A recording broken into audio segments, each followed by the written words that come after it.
안녕하십니까. YG경제연구소장 차영주입니다. 오늘은 여러분들과 투자할 기업을 어떻게 찾는지 그 부분을 살펴보도록 하겠습니다. 주식 투자는 기업을 사고 파는 행위입니다. 이는 단순한 내용이지만 매우 중요한 내용을 포함하고 있는데요. 우리는 어떠한 물건을 사고 팔든지 간에 그 물건에 대해서 모르고 사고 파는 경우는 단 한 번도 없습니다. 집을 사던 시장에서 달걀 한 판을 사더라도 그게 과연 무엇인지 모르고 사는 경우는 없죠. 모를 때는 주위에 물어보기까지 하면서 그 내용을 파악하려고 노력을 하기도 합니다. 하지만 주식시장에서 일부 투자자들은 자신이 투자하려고 하는 기업이 과연 어떠한 일을 하고 있는지 모른 채 투자를 하는 경우가 종종 있습니다. 예를 들면 성격도 이름도 모르는 사람과 결혼하라고 주위에서 아무리 부추긴다고 한다면 여러분들은 그 말에 선뜻 동의할 수 있겠습니까? 상식적으로 봤을 때 쉽게 이해하기 어려운 내용임에도 불구하고 주식시장에서는 종종 이런 일들이 흔치 않게 벌어지고 있는 거죠. 주식 투자는 목숨과도 같은 돈을 투자하는 것이기 때문에 그 기업에 대해서 안다라는 것은 매우 중요한 일이 됩니다. 투자자라면 당연히 매매하는 기업을 알아야 된다라는 이야기들은 많이 들으셨을 겁니다. 하지만 초보자일 경우 안다라는 것에 대해서 의문점을 갖게 되죠. 특히 자신이 안다라는 것은 그 기업의 가치를 알아야 된다라고 생각하는 경우도 있고, 따라서 현재 내 지식으로 기업의 가치를 평가하기 어렵다라고 지레짐작하기 때문에 기업을 알려고 하는 노력들에 깊은 관심을 안 두는 경우가 종종 있습니다.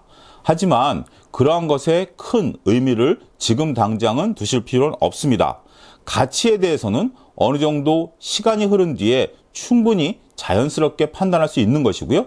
이번 영상에서는 가치를 어떻게 판단하는지에 대한 구체적인 얘기보다는 우리가 투자할 기업을 찾아가는 아주 간단하고도 쉬운 방법을 말씀드리도록 하겠습니다.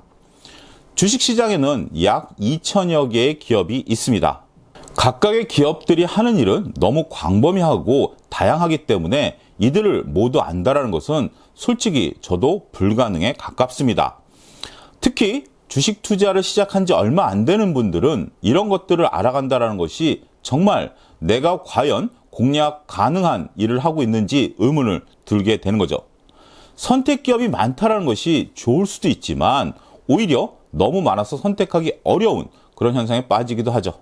자, 여러분들 대형마트에 가셨을 때 계란이라든지 라면이라든지 이런 것들 선택을 쉽게 하신 경험이 별로 없으실 겁니다. 특히 저처럼 마트에 가끔 가는 중년 남성 입장이라면 계란이란 게 이렇게 종류가 많아? 라면도 종류가 이렇게 많아? 새로운 라면이 이렇게 많아? 그러면 어떤 걸 먹어보지? 이런 것에 있어서 혼동이 오는 것들은 자연스럽다라고 말씀드릴 수가 있겠습니다. 자, 이제부터는 여러분들이 기업을 어떻게 알아가는지 본격적으로 내용을 살펴보도록 하겠습니다. 가장 먼저 할 일은 기업을 하나 선정하는 겁니다. 그 기업은 왜 선정됐는지 이유가 그렇게 지금은 중요하지 않습니다. 어떠한 기업이 마음에 들어서 선정한다라는 것이고 그것은 개인 투자들의 특권이고 주관이기 때문에 이것에 대해서 주위의 눈치를 볼 필요는 전혀 없습니다. 이를 바탕으로 실전 투자할 종목을 찾아가는 방법을 익히면 되는 겁니다. 단지 지금 시장에서 핫한 종목보다는 내가 차분히 기업을 이해하는 방법을 익히려고 한다는 점에 주안점을 두셨으면 좋겠습니다. 처음부터 큰 주식을 고르기보다는 다소 이해하기 쉬운 친숙한 기업을 고르기를 권해드립니다. 한 가지 팁이라면 많은 일을 하는 기업보다는 일의 개수가 적은 기업을 선택하는 것이 좋다라고 말씀드릴 수가 있겠습니다. 삼성전자를 이해하기 위해서는 반도체와 휴대폰, 가전 모두를 이해해야 되기 때문에 초보 투자자들에게는 굉장히 어렵습니다. 하지만 삼양식품 같은 라면 회사라면 라면 동향이라든지 스낵 동향이라든지 이런 것을 파악함으로써 기업을 이해하는 공부에 있어서 매우 중요한 역할이 될 수도 있다라고 말씀드릴 수가 있겠습니다. 특히 라면 같은 경우는 우리에게 매우 친숙한 제품이기 때문에 기본적인 상식에다가 조그만의 지식을 더한다면 쉽게 이해를 할 수 있는 장점이 있다라고 말씀을 드릴 수가 있겠습니다. 기업을 골랐다라면 다음에 순서를 지켜가면서 기업의 내용을 파악하시면 됩니다. 가장 먼저 할 일은 기업이 무슨 일을 하는지 먼저 아는 거죠. 우리가 친구들을 만나면 너 무슨 일 하니? 직업이 뭐니? 이렇게 물어보는 거와 거의 흡사합니다. 라면 회사라면 어떠한 라면을 팔고 있는지, 게임 회사라면 어떠한 게임을 만들어서 팔고 있는지, 엔터 회사라면 어떠한 음악, 소속 가수가 누구인지 이런 것들을 파악하는 것이 가장 먼저 이루어져야 될 내용이라고 할 수 있습니다. 기업이 파는 물건은 그 성격에 따라서 동일하게 팔리지 않는다라는 것이 또 한 가지 중요한 포인트죠.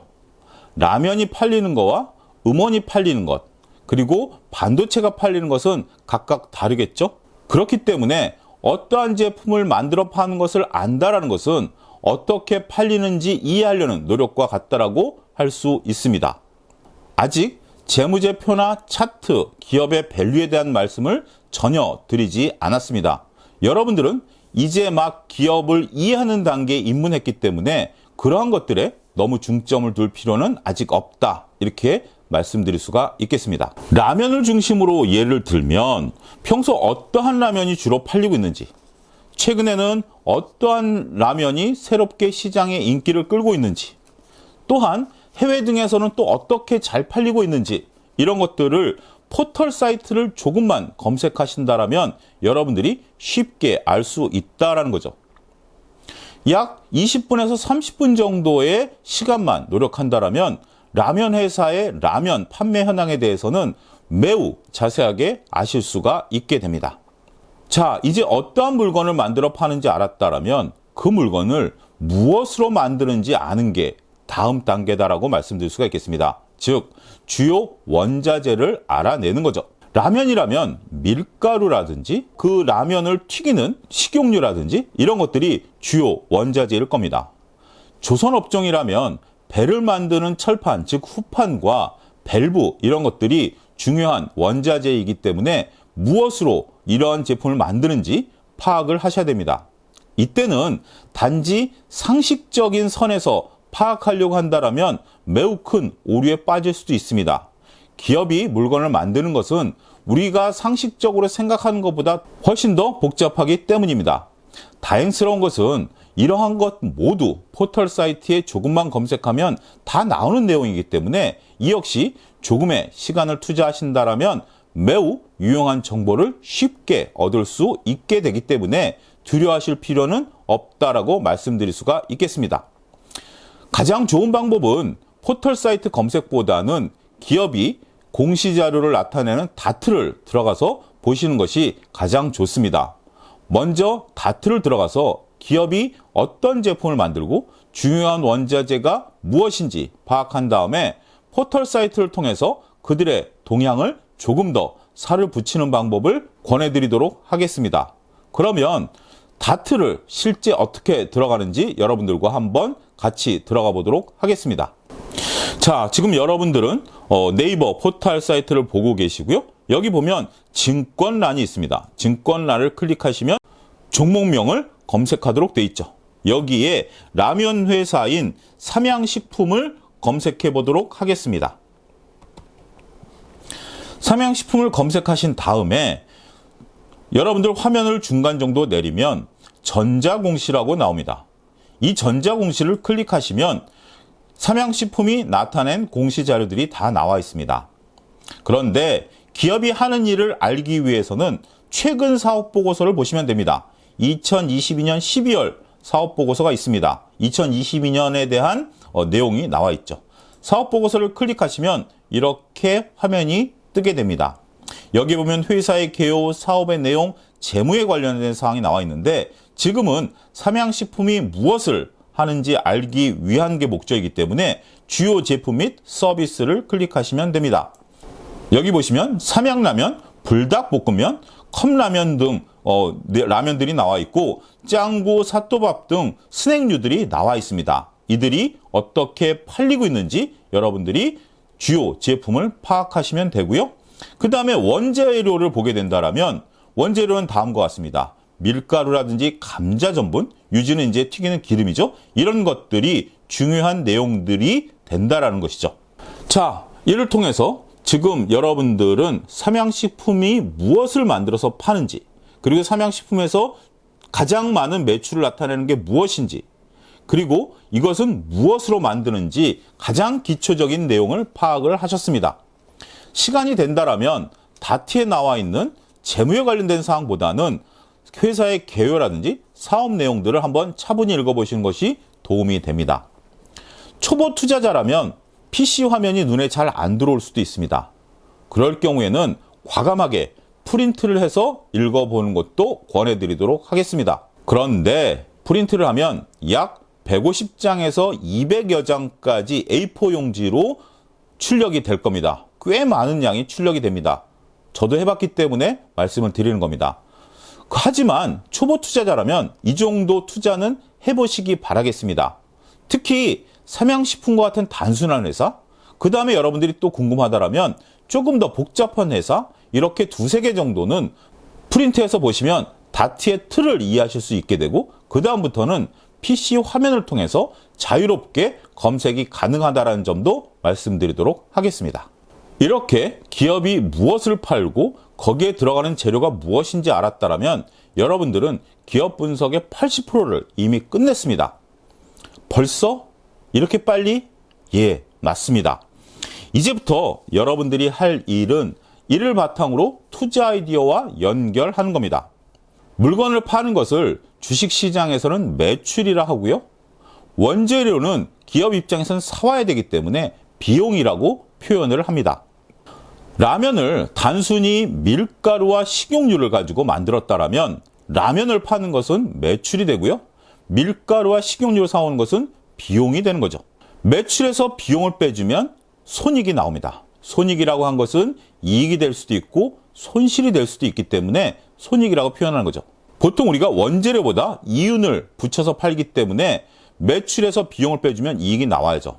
하지만 우리가 2022년에 봤듯이 밀가루 가격이 폭등하게 되면 라면 회사는 라면을 팔아도 비용이 늘어나서 이익을 못 내는 경우도 있습니다. 이렇기 때문에 우리가 무엇을 팔고 무엇으로 만드는지를 알게 됐다라면 이제 회사가 어떤 상태에서 이익을 내고 어떤 상태에서 손실이 나는지 충분히 파악이 가능하다라는 거죠.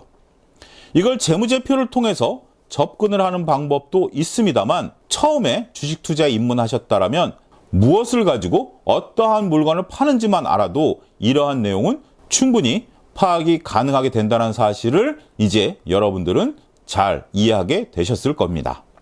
주식시장에서 기업을 분석하는 방법은 바텀업 방식과 탑다운 방식이 있습니다. 탑다운 방식은 경기의 흐름을 보고 지금은 경기가 어떤 사이클이구나, 지금은 어떤 업종이 호황을 보겠구나, 그렇다면 어떠한 기업이 수익을 충분히 낼 수 있겠구나라고 투자를 하는 방식이고요. 바텀업 방식은 기업의 현황을 집중적으로 분석한 이후에 지금 경기가 어떤 상황이기 때문에 이 기업이 수혜를 볼 수 있구나, 아니면 이 기업의 투자는 좀 보류해야 되는구나 라고 접근하는 거죠. 탑다운은 위에서부터 내려오는 것이고요. 바텀업은 밑에서부터 올라갑니다. 초보 투자자일수록 바텀업 방식을 사용하셔야 됩니다.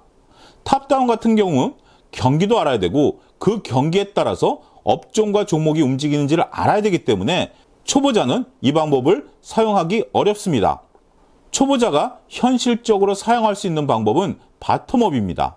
바텀업을 충실히 하시다 보면 업종과 기업에 대해서 이해 폭이 넓어지고 그러면 자연스럽게 탑다운 방식과 바텀업을 둘 다 동시에 자유롭게 사용하실 수 있다는 점도 여러분들이 잘 숙지하고 계셔야 됩니다. 자, 한 기업의 매출과 비용을 알았다면 이제 이것을 응용하는 거죠. 어떻게 응용하냐면 그 기업의 과거의 흐름과 비교하는 것이고요. 또 동종업계의 다른 기업과 비교하시는 것이죠. 먼저 한 기업의 과거와 현재를 비교하는 겁니다. 첫 번째 할 일은 매출입니다. 라면 회사라면 과거부터 라면이 어떻게 팔리고 있는지 파악하는 것이 좋죠. 그렇다면 과거 대비해서 현재 위치를 정확히 알 수 있게 됩니다. 또 주요 원자재 가격의 동향을 파악해가게 된다면 이 둘을 더해서 미래를 조심스럽게 전망할 수 있는 팁까지 얻을 수 있게 됩니다. 이와 더불어서 다른 경쟁업체들은 어떠한 제품을 팔고 있는지, 그들도 과거 대비해서 현재가 어떠한지, 어떠한 원재료를 사용하고 있는지 파악하게 된다면 해당 업종에서 어떠한 기업이 가장 비교 우위를 나타내는지 파악이 가능하다는 점도 말씀드리도록 하겠습니다. 자, 이제 여러분은 한 기업의 매출과 비용 구조에 대해서 파악을 하셨을 겁니다. 그렇다면 이 기업이 좋다라고 판단이 들면 바로 매수에 들어가야 될까요? 이 부분이 굉장히 중요한 또 다른 포인트입니다. 많은 분들이 이 부분에 대해서 언급을 잘 안 하는 부분들인데, 왜냐하면 처음 기업을 분석해서 좋은 기업이다라고 판단이 들면 매수 관점으로 접근을 하는 거죠. 저는 이 부분에 대해서 여러분들이 숙성 과정, 소위 뜸들이는 과정이 필요하다는 점도 강조드리도록 하겠습니다. 여러분들이 직장에 처음 들어갔을 때 여러분들이 그 직장에 뽑혔다는 것은 어느 정도 지식이 있고 일을 할 수 있는 능력이 있기 때문에 뽑힌 거 아니겠습니까? 그렇다고 해서 직장에 들어가자마자 여러분의 스타일대로 일을 한다면 그것이 통용이 될까요? 그렇지 않죠. 소위 직장의 분위기를 살펴봐야죠. 여러분이 특정 기업에 대해서 분석을 했다라고 하더라도 시장의 분위기상 그 기업에 대해서 지금 당장 관심이 없을 수도 있습니다. 물론 가치 투자라는 것은 남들이 관심을 갖지 않을 때 여러분들이 그 기업을 매수해서 기다리는 방식이기도 합니다. 하지만 이제 여러분들은 겨우 하나 종목을 분석했을 뿐입니다. 따라서 이러한 것들이 어떻게 주식시장에 통용되는지 충분히 파악할 시간을 갖는 것이 좋다라고 말씀을 드리겠죠. 종목이 많아지고 여러분들의 소위 노하우가 쌓이다 보면 종목을 분석한 것을 어떠한 시점에 매매를 해야 되는지 파악이 가능해집니다. 소위 노하우가 쌓이다 보면, 그리고 군대 용어인 짬밥이 쌓이다 보면 자연스럽게 알게 되는 부분입니다. 처음부터 너무 서두르실 필요는 없습니다. 많은 투자자분들이 돈을 빠르게 벌겠다라는 생각이 있기 때문에 주식시장에 들어오는 대부분의 투자들은 마음이 급합니다. 하지만 우리 속담에 급할수록 돌아가라라는 얘기가 있듯이 주식시장에서도 이러한 메커니즘은 적용이 됩니다. 자, 여러분들이 어렵게 한 기업의 매출과 비용 구조를 파악을 했는데 안타깝게도 이익이 줄어들고 있을 수도 있습니다. 그러면 여러분들이 그 기업을 이해하는 데 투자했던 시간이 아깝다라고 생각하지 마시고 그 기업은 접어두셔야 됩니다. 이제 여러분들은 기업을 어떻게 분석하는지 그 기업을 통해서 익혔기 때문에 여러분들의 노하우가 쌓여가는 과정이다라고 이해하셔야 되겠죠. 여러분들이 한 기업을 분석하셨다면 이제 그 기업의 매출과 비용에 대해서는 전문가 못지않은 지식을 쌓으시게 된 겁니다. 이를 바탕으로 여러분들이 투자하고자 하는 기업이 있다면 그 기업을 잘 살펴보시고 그 기업을 이해하려고 노력하시기 바라겠습니다. 마지막으로 다시 한번 강조드립니다. 기업을 알아야 투자를 할지 말지 결정할 수 있는 거죠. 기업을 안다라는 것은 매출과 비용 구조를 이해하는 겁니다. 이로써 주식 투자의 80%는 달성했다. 이 점을 강조드리면서 오늘 영상을 마치도록 하겠습니다. 영상이 마음에 드신다면 좋아요, 구독, 알람 설정 부탁드리겠습니다. 감사합니다.